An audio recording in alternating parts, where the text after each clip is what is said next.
السلام عليكم، مرحبا بكم متابعين قناة وصفات إنصاف. كنتمنى تكونوا بخير وعلى خير وفي صحة جيدة إن شاء الله الرحمن الرحيم. اليوم إن شاء الله غادي نقدم لكم وصفة ديال التريد أو الرفيسة بالدجاج. غادي نمشيو إن شاء الله للمقادير. غادي نحتاجو في المقادير عندي هنا واحد الدجاجة، أنا قسمتها على جوج، نتوما تقدروا تستعملوا الكمية اللي بغيتو وعلى حسب الرغبة ديالكم. غنحتاجو هاد الدجاجة كما قلت، وغنحتاجو 3 ديال البصلات كبار مشلضين بهذا الشكل. غادي نحتاج واحد الربطه ديال القزبر معدنوس، زلافه ديال الحلبه مرطبه بليله قبل، وكذلك زلافه ديال العدس حتى هو مرطب بليله قبل، شويه ديال الفول، وغنحتاج واحد طريف ديال سكينجبير طري، معلقه ديال عطريه ديال الدجاج، ومعلقه صغيره ديال الابزار، معلقه ديال الخرقوم، الملح حسب الذوق، وشويه ديال السمن، وكاس ديال العنبه ديال زيت الزيتون. وغادي نحتاجو طبيعه الحال الماء اللي غادي نطيبوا به هاد الاكله ديالنا. اول حاجه غنبدا بها نشرمل الدجاج.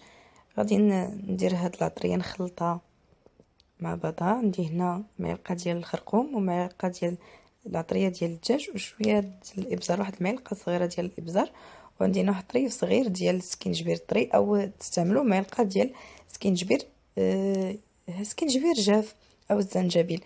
غادي نضيف الملح حسب الذوق. غادي نضيف معلقه صغيره ديال السمن ومعلقه ديال زيت الزيتون وشويه ديال الماء ومعلقه ديال الحلبه اللي رقدتها بليله قبل. غادي نضيف مازال شويه د الماء باش تخلط لي هاد العطريه مزيان. غادي نخلط هاد العطريه والسمن والزيت مع بعضها مزيان. غادي نبدا نشرمل هاد الدجاج. غادي نجيب النصف الاول ديال الدجاج، وطبيعه الحال هاد الدجاج حسب الرغبه تقدروا تقطعوه او تخلوه كامل مجموع، او تستعملوه طريفات مقطع، ولا استعملوا الكميه اللي نتوما تحبوا. غادي نشرملوا هاد الدجاج مزيان، نحاولوا نديروا ليه هاد العطريه تحت الجلد ديالو، ونحاولوا نديروا ليه هاد العطريه مزيان حتى يدخل فيه هاد العطريه مزيان باش يجينا لذيذ. ومن بعد ما نشرملو نخليه واحد نص ساعه كيترقد في هاد العطريه، عاد نكملو.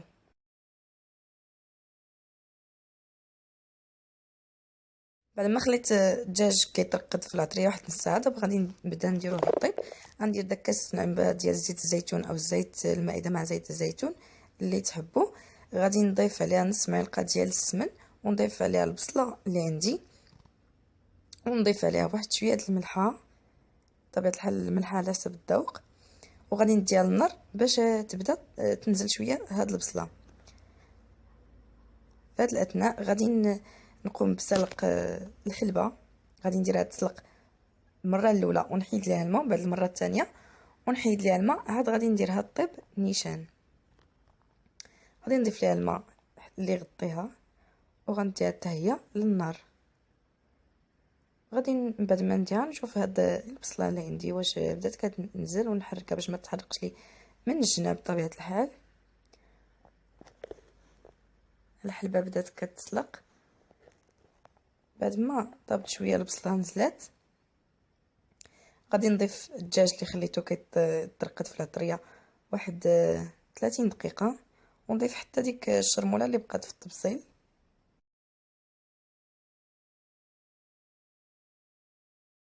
نحرك ونخلي هاد الدجاج يطيب شويه مع هاد البصله ويطلق الماء ديالو.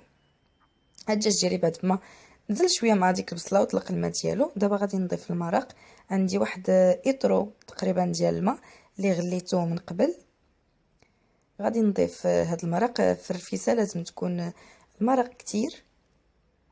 غادي نضيف هذاك الماء اللي عندي غليان كامل، وغادي نضيف واحد الحزمه اللي عندي ديال القزبر مع المعدنوس، وغادي نخلي هادشي يطيب.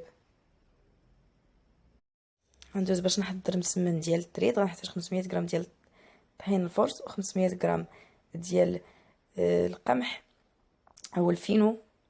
غادي نخلطهم مع بعضهم.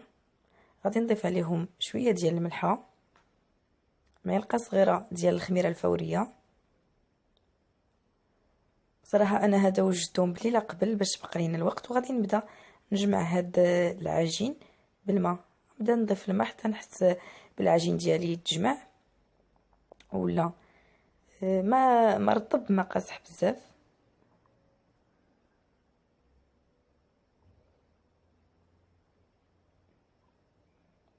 بعد ما تجمع ليا العجين وغادي نبدا ندلك العجين ديالي شويه بهذا الشكل. نبدا ندلكو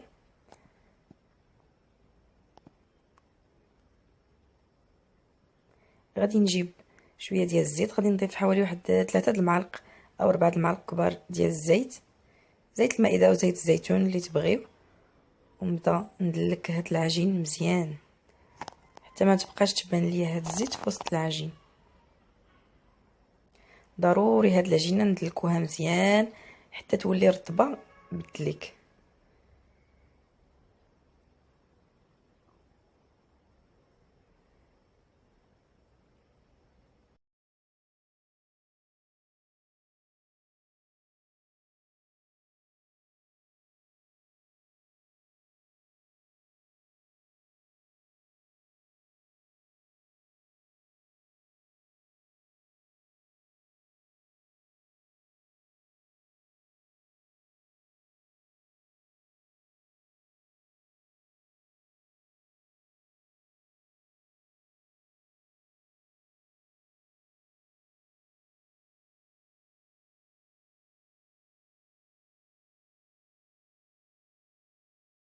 نصيحه اللي بينا العجين ديالنا يدلك لينا بالزربه، غادي نبداو ندلكوه بهذا الشكل بالكف ديال الكف ديالنا، ونبداو نسرحوا في العجين على شكل شريط ديال العجين وحنا كندلكو.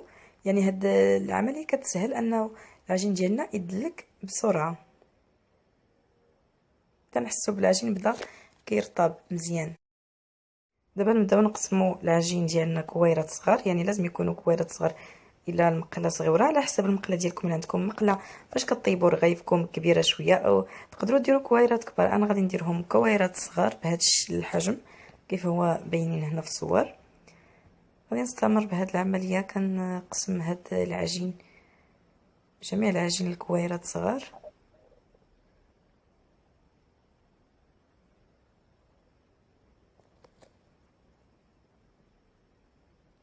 من الافضل ندهنوا سطح العمل بشويه ديال الزيت باش ما يتلصقوش لينا الكويرات ديال العجين قبل ما ندهنوهم. بعد ما سالينا العجين ديالنا دهناه الكويرات ديالنا كاملين، غادي نحطهم في واحد الصينيه وغادي نغطي عليهم ببلاستيك غذائي نخليهم. بعد ما خليت الكويرات ديال العجين كيرتاحوا واحد 10 دقائق، دابا غادي نبدا نطرق او نقرص العجينه ديالي. غادي نحتاج غير شويه ديال الزيت المائده والفينو او دقيق القمح. غادي نبدا نسرح الكويره الاولى، لازم نسرحها مزيان تنرجع هاد ورقه رقيقه كيبان لينا الرخامه ديالنا علاش كنسرحوا هاد العجين. وفي هاد الاثناء انا درت المقله ديال الرغيف او المقله ديال الخبز كتسخن فوق النار، لازم نسخنوها على نار مهيله. وغادي نبدا نسرح الكويره الثانيه.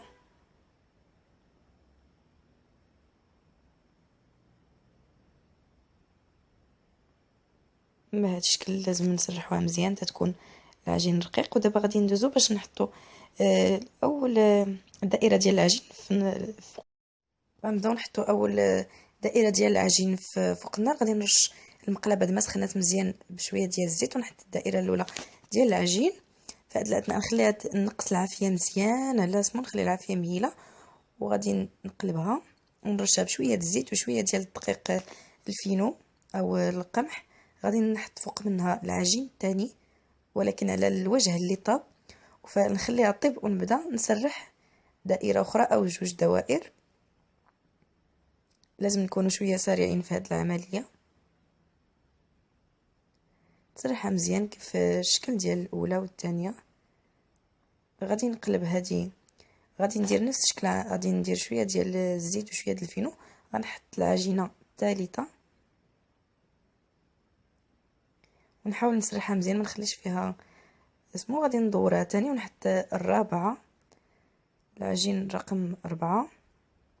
يعني نستمروا بهذا الشكل تنوصلوا 6 أو 7 ديال العجين وحده فوق الاخرى. ولازم نفرقوا بيناتهم بشويه ديال الزيت، ما نكثروش الزيت، وشويه ديال دقيق القمح او الفينو. يعني غادي نحط دابا العجينه الخامسه ونسرح مزيان ما نخليهاش مكمشه. وندور ونحط العجينة السادسة، يعني بهذا الشكل نستمروا.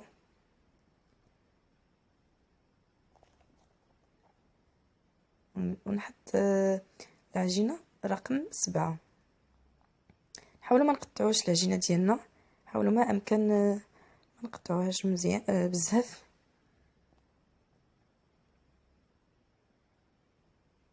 غادي نقلبوا ونبداو نفكوا العجين.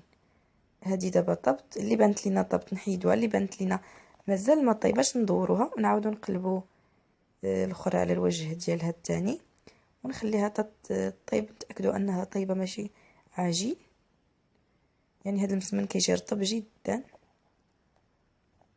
بهذا الشكل. بهذا الشكل نبداو نفكوا العجينه وحده مورا اخرى حتى نكملوا العجين اللي عندنا كامل، او المسمنات الدوائر ديال المسمن اللي عندي كامل.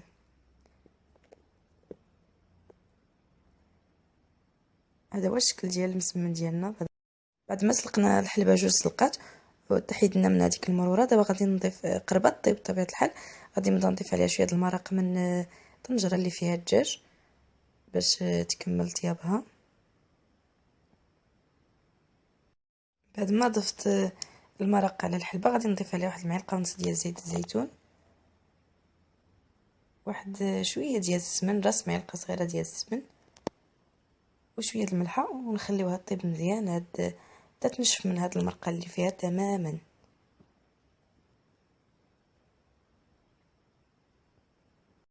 بعد ما كيطيب الدجاج كنزولوه من المرق وتندهنوه بشويه الزبده وندخلوه الفران باش يتحمر. تنحولوا داك المرقه لطنجره صغير شويه. غادي نضيف الفول والعدس اللي عندي مرطبين بليله قبل في المرق اللي عندي، وغادي نخليهم تسد على هاد الطنجره ونخليهم يطيبوا مزيان. غندوزو نقطعوا المسمن ديالنا اللي وجدنا. غنديروا واحد 3 ولا 4 ديال المسمنات مع بعضياتهم، كنلوهم ونقطعهم بالمقص على شكل شرائط طوال بهذا الشكل.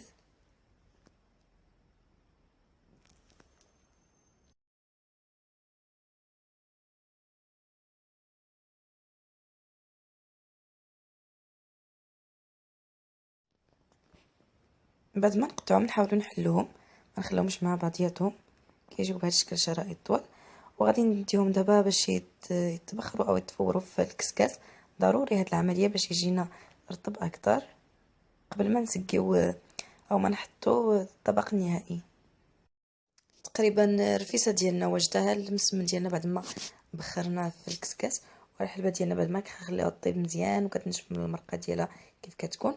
وهذه هي المرقه ديالنا، كتكون تقريبا خاطره داك العدس وداك الفول طيب مزيان، كتكون بهذا الشكل. والدجاج ديالنا حمرناه في الفران حتى هو حمرناه مزيان. ودابا غندوزو باش نقدموا الشكل النهائي ديال الطبق ديالنا اليوم.